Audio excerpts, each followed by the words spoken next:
انتہائی کمزور ذات تے چې کله انسان تخپل کمزوری معلومه وي نو بیا د قوي ذات سره پناه غواړي، بیا د قوي ذات سره دوستانه جوړي، ځکه کمزور انسان هیڅ نشي کولی. خو چې کله انسان ځان ته غره شي او ځان طاقتور وګڼي دا انسان بیا ډغرې خوري، او چې کله قوي ذات سره د واسطه راشي نو بیا د ته پته ولګېږي چې د سیر نه څو پخېږي. نو دی وجې نه عزتمندو د خپل ځان احساس کول پکار دي. قرآن پاک کې جا بجا رب کائنات دی انسان ته د حیثیت خی، وی وهنن علی وهن، اے زما بنده لږ سوچ وکړه، ته د ډیرو کمزورو نه بعد بلې کمزورۍ سره، د بلې کمزورۍ نه بعد بلې کمزورۍ سره، او د بلې کمزورۍ نه بعد بلې کمزورۍ سره مخامخ شوی، یعنی ستا ابتدا ډیره کمزورې وه. نو ته په خپل ابتدا باندې نظر ساته، انتها کې یا درمیان کې لږ ما تعالی طاقت درکو، تا باندې ما لږ پیرزو وکړه، نو داسې نه چې د طاقت نه ته غلط اثر والی. کله یو انسان خپل بچی باندې پیرزو کوي، یو بچی هغه پلار په ښه نیت باندې بچی باندې پیرزو کوي چې زما یو ډکی دی او بل بچی به مې کېږي یا نه، هغه باندې پیسې خرچ کوي، د هغه لاډ اوچتوي او هغه سره ډېر زیات رحمدیلي کوي. نو هغه ماشوم کله د هغې نه غلط مطلب والي، وایي که دا پلار ما ته محتاج دی، که دا پلار ما ته څه ضرورت دی، یا دا پلار زمانه یریږي، ځکه دا سات پس ورته مم راکا، پلار زر پیسې روباسي مم ورکي، دا سات پس چې کوم دی ځان په جړه کی ما ګاډي کې بوزا، هغه غریب ګاډی په کرایه ونیسي بوزي. نو د دې نه دا ماشوم کله غلط مطلب والي چې هلکه دا پلار خو زما کمزوری دی او زمانه یریږي او زمانه دباو دی، حالانکې داسې نه وي، دا د دې پلار مینه وي، دا د دې پلار محبت وي، دا د دې پلار خپل زوی سره شفقت وي. خو هغه ماشوم په دې نه پوهېږي. دقه شان حساب زمونږ دی. رب کائنات وی ته ډېر کمزوری وي، ستا نوم نشانم دنیا کې نه و. هل اتا علی الانسان حین من الدهر لم یکن شیئا مذکورا. زما بنده ستا خو چا ذکر هم نه کو چې انسان څه ته وایي، حیوان څه ته وایي، فلانې شی څه ته وایي، فلانې شی، دا یو شی هم نه و، نوم نشان ستا نه و.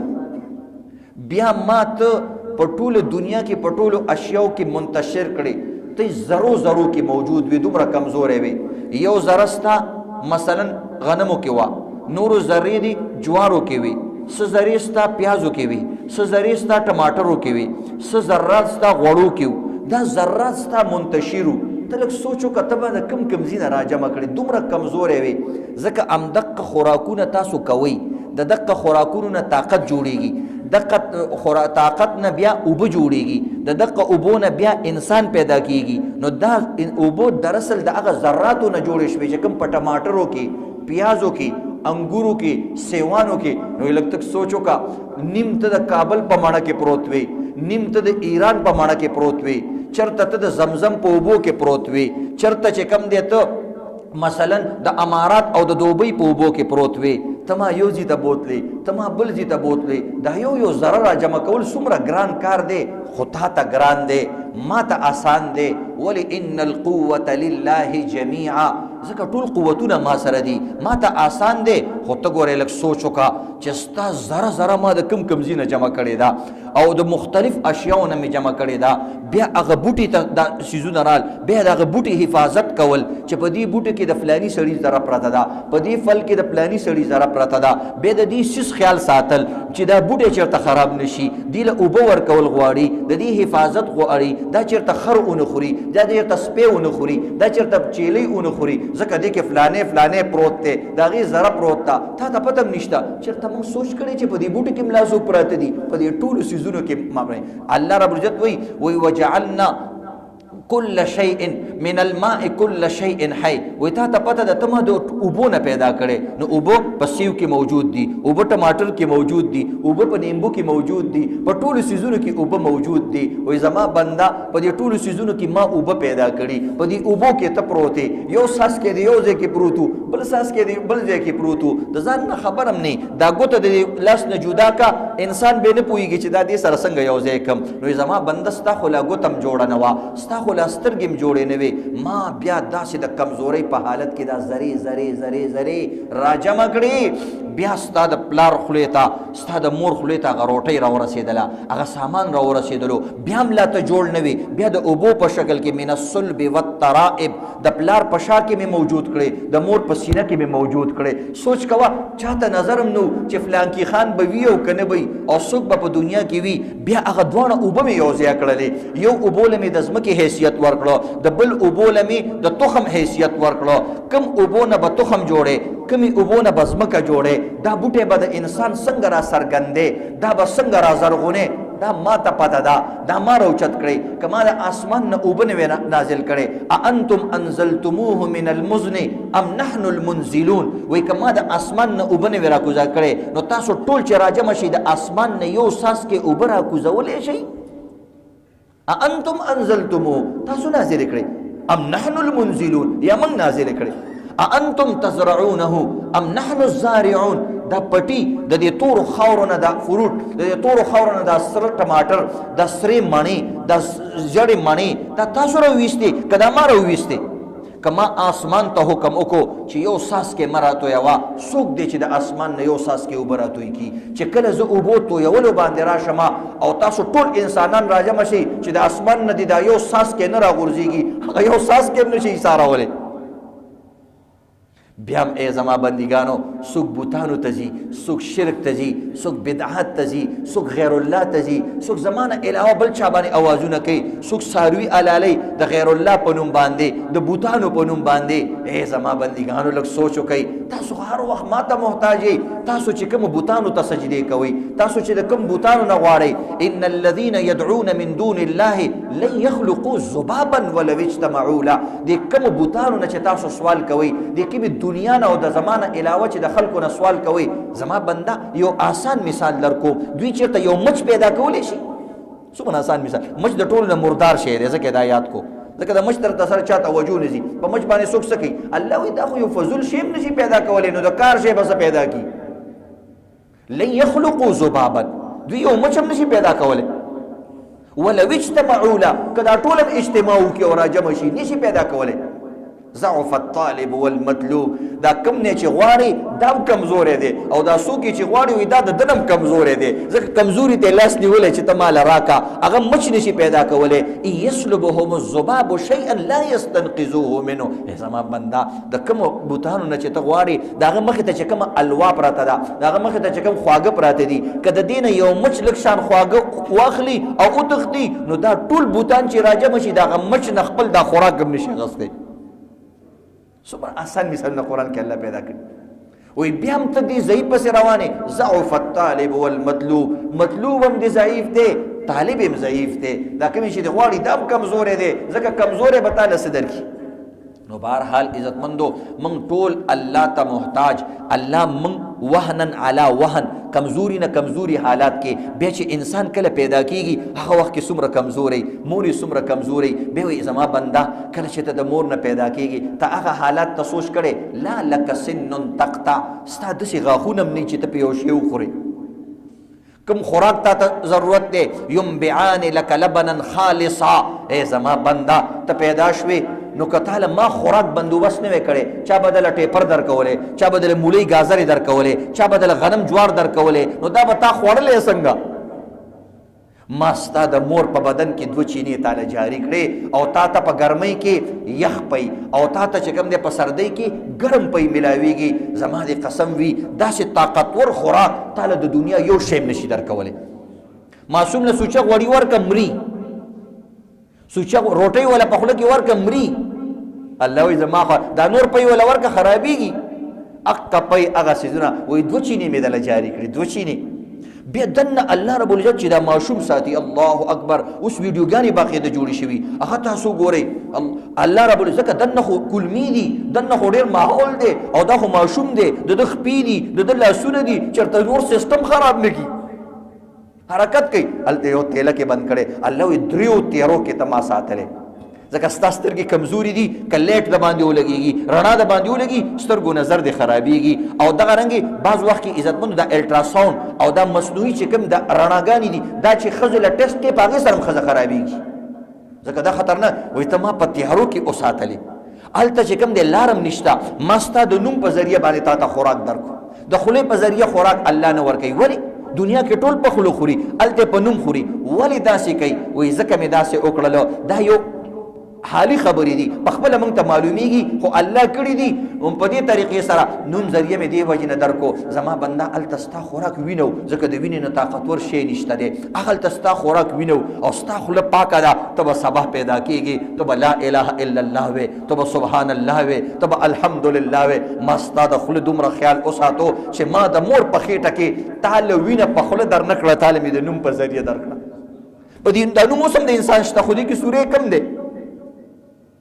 اوس پکې خوراک ورمنډه نه ورځي، هلته مې دله خوراک درکو ځکه چې ستا خوله پاکه پاتې شي. یو طرف ته دا ماشوم داسې پروت وي، د یو طرف ته کلمي وي. کلمي که دا ماشوم لته م وي نو دا کلمي نرمي وي، نو داسې لته وي هغه خپې هم نه خوږېږي او هغه کلمو ته هم ضرر نه رسېږي. دې طریقې یو طرف ته پړپوس او بل طرف ته اینه ده. ای زما بنده بالښتونه مې دله د مور په خېټه کې پیدا کړي دي. اینه د بالښت په شکل کې څومره نرموي او پړپوس څومره نرمي. وی دا ستا د مور په خېټه کې ما تعالی دومره بندوبست وکړو. زما بنده دا دومره تیاری چې تا سره شروع ده، نو ته دنیا ته راروانې چې پیدا شي د خوراک ضرورت نه میاشتې دله زه خپل خصوصي خوراک در کومه. یو خوراک ته نه خورې، غاښونه دې نشته چې څه پې وخورې، لا لکه یدن تفتش، څه لاسونه دې نشته چې څه شی پې ونیسې چې ګیلاس وڅکم او دلته بیا په دې لاسونو سیرګټس کې، په دې لاسونو باندې نسوار کې، په دې لاسونو باندې شراب کې. یو زمانه هغه وه چې حلال خوراک هم تا په دې لاس باندې نشو نیولی. یو زمانه داسې وه چې په خولې کې د غاښونه نه وو، حرام څه کې چې حلال خوراک هم دې نشو خوړلی، چې د اوبو او د پیو نه علاوه د ما څه نه وې درکړې. لا لکه رجل تمشي، داسې خپې دې نه وي چې چېرته پې ګرځېدلی وې. نن هغه خپو کې ما طاقت پیدا کو. نو فلما اشتد عضدک، ای زما بنده دا ټولې زمانې تا باندې تېرې شوې چې کله ستا لاسونه لږ مټې دې مضبوطې شوې، لاسونو کې دې لږ طاقت رالی. بارستنی بالمعاصي، تا مقابله وکړه ما سره د ګناهونو په شکل کې. آیا احسان کوونکي سره څوک داسې احسان ورکوي؟ څوک چې چا سره ښه وکړي هغه له څوک داسې بدلې ورکوي؟ زما دا ټول ښه دې په سیلاب ویوړله، زما دا ټول ښه دې په سیلۍ باندې ویوړل، دا هر څه دنه هېر شو. اوس چې غټ شوې، اوس وې لږ شان دکان دی وکړو، وایي دا ما په خپلو موټو ګټلی دي. لږ شان ملازمت دی وکړو، زما موټو کې زور دی. هی زما بنده ټیک ده، بیا هم در کومه، خو یو واوره دا لږه شان زمانه د طاقت ده. مخکې کمزوری وي، وروسته ګورې بیا د کمزورۍ زمانه را روانه ده. همدا غاښونه به هم دي وي، دا لاسونه به هم دي وي، دا خپې به هم دي وي، خو طاقت به پکې بیا نه وي. خوځېږي به، لړزېږي به، بیا داسې زمانه را روانه ده. دا لږ شان د امتحان وخت دی، لږ شان ما راځي کا کلو واشربو. دا درته نه وایم چې دا مه خوره. یو څو څیزونه دي، حرمت علیکم الخمر والمیسر والانصاب والازلام رجس من عمل الشیطان. دا د شیطاني عملونه مه کوئ، جواري مه کوئ او خنزیر مه خورئ، وینه مه خورئ، دا یو څو څیزونه مه کوئ. باقي کلو واشربو چې سم خوښ یې هغه خورئ. هنیئا مریئا. الله رب العزت چې کله د مهر تذکره کوي، وی که تاسو ته دا ښځې خپل مهر ماف کړي، فکلوا هنیئا مریئا، وی دا ډېر مزېدار خوراک دی، دام کولی شي. د دې آیات لاندې حضرت علی رضی الله تعالی عنہ نه یو قول تفسیر کې نقل دی. وی الله رب العزت د ښځې مهر خوراک ته هنیئا مریء ویلی. هنیئا مریئا مزېدار او بې ضرره. وی که د کم انسان خېټه خراب وي، خېټه او د ده دستونه پې لګېدلي وي او د ده خېټه نه روغېږي، چا معدې بیماري وي، چا وی هغه دې د ښځې نه د مهر 100 روپۍ والي، چې کوم مهر کې هغه ورکړی، سرې ورکړي، چاندي، هغه ته یې لږ مال راکړه بطور علاج. خو چې ښځه دې داسې وي چې تا سره یې مینه محبت وي او دله درکوي،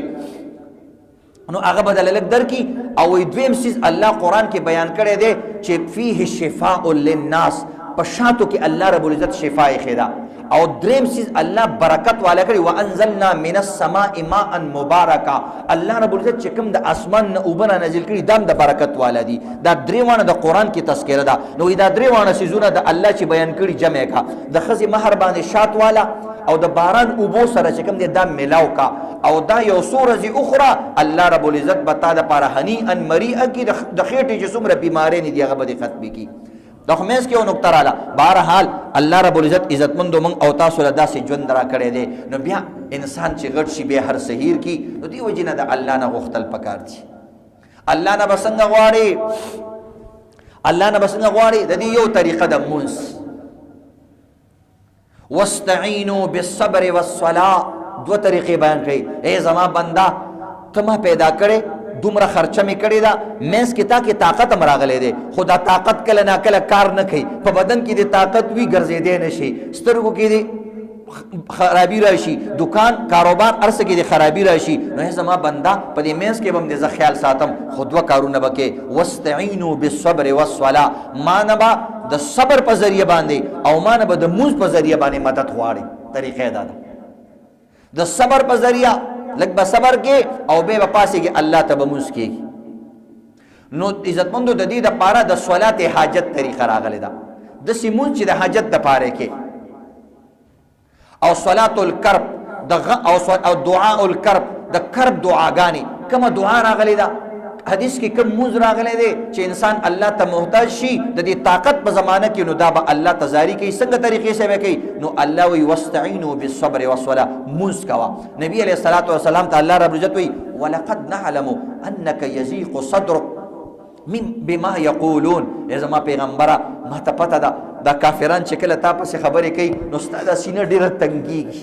ولقد نعلم انك يضيق صدرك بما يقولون، دا خلک چې کلم قول کوي، کومې خبرې کوي، ما ته پته ده په تا باندې ډېرې بدې لګي او ستا دا زړه ډېر زیات تنګ شي د دې خبرو نه، ډېر پریشانه شي. خبرې د انسان په زړه کې سوري کوي. وی زخم د تلوار خوي چې جوړیږي په مرهم، زخم د تلوار خوي چې جوړیږي په مرهم، زخم د جبی بدوی چې وی عمر پورې سب. د جبی زخم نه ختمیږي. انسان بلا سکتا ہے ہر درد کو لیکن جو دل پہ لگے اس کو بلانا نہیں آتا. او دا انکین وہی مسجد ڈاوے مندر ڈاوے ڈاوے جو کچھ ڈھیندا، پر کسی دا دل نہ ڈاوے رب دلا وچ رہندا. وی که جمعات گزار شو سو اختلاف د وجنه خیر دی بل به جوړ کو، مدرسه گزار شو، کور لړه شو، دیوال خراب شو، وی بل به جوړ کو، بل به جوړ کو. د زور نه بنوي شي، خو د چا زړه مات نه کی، ځکه په دې کې الله اوسیږي. د الله دوه عرش دي، یو عرش الله الاکبر، یو د الله لوی عرش دی، یو عرش الله الادنا، یو د الله وړوکی عرش دی، هغه د انسان زړه دی. جراحات السنان لها التیام ولا یلتام ما جرح اللسان. عربیان وی زخمونه،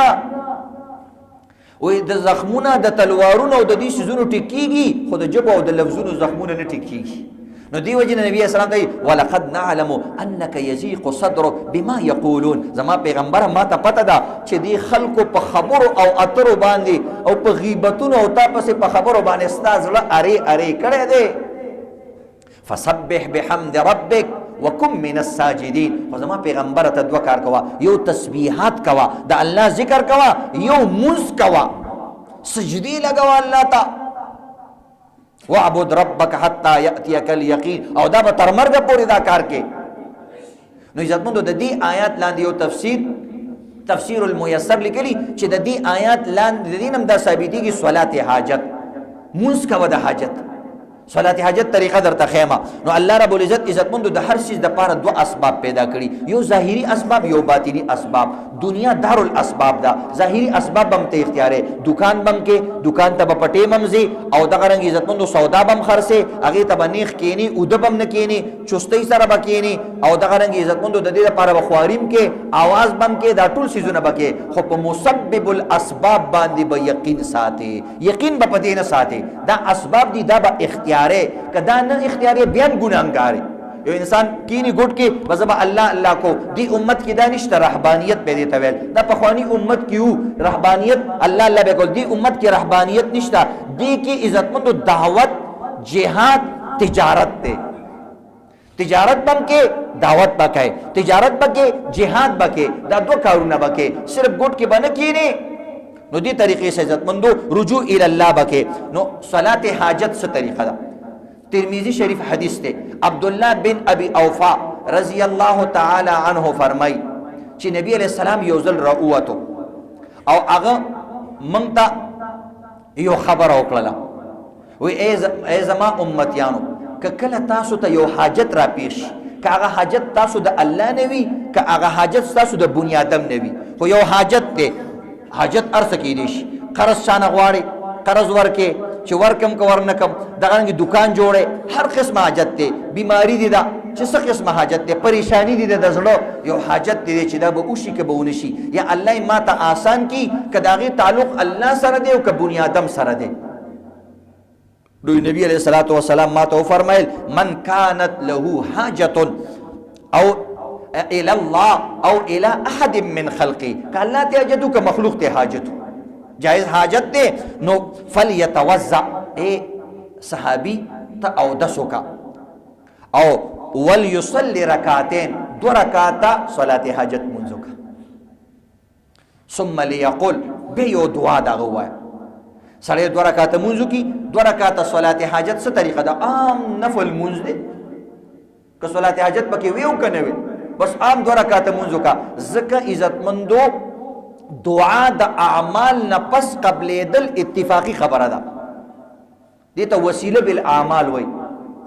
عمل سره عزتمندو سلور وانا مذهبونه دادی چې عمل وکینو بیا دعا کوا دا وسیله د ټولو نه افضل وسیله ده ځکه د قران پاک اول ټکی دی بسم الله یا الله ستا په نوم باندې کو د الله په نوم باندې یا د الله